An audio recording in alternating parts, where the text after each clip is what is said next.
কখনো কি ভেবে দেখেছেন আমাদের এই পৃথিবীটা কত অদ্ভুত?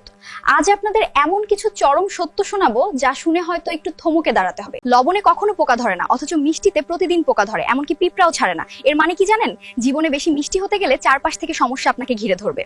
আমরা মৃত মানুষকে স্মরণ করার জন্য মোমবাতি জ্বালাই, আর আনন্দ করে জন্মদিন পালনের সময় সেই মোমবাতিগুলোই ফু দিয়ে নিভিয়ে দিই। আমরা সবসময় বলি দুধে পানি মেশাবেন না যেন, কিন্তু মদ খাওয়ার সময় আমরা নিজেরাই তাতে পানি মিশিয়ে আনন্দ করে খাই। কি বিচিত্র আমাদের রুচি, তাই না বলুন? মানুষের কাছে সোজা পথের চেয়ে বাঁকা পথের প্রতি আগ্রহ অনেক বেশি। খেয়াল করে দেখবেন, মদ বিক্রেতাকে কারো কাছে যেতে হয় না, তার কাছে মানুষ খুঁজে খুঁজে যায়। অথচ জীবন রক্ষাকারী দুধ বিক্রেতাকে আমাদের দরজায় দরজায় ঘুরতে হয়। আর সবশেষ সত্যটা শুনুন, কাউকে যদি জানোয়ার বলেন তবে সে ক্ষেপে যায়, কিন্তু তাকে যদি সিংহ বলেন সে খুব খুশি হয়। অথচ বাস্তবতা হলো, সিংহ নিজেও তো একটা জানোয়ারই।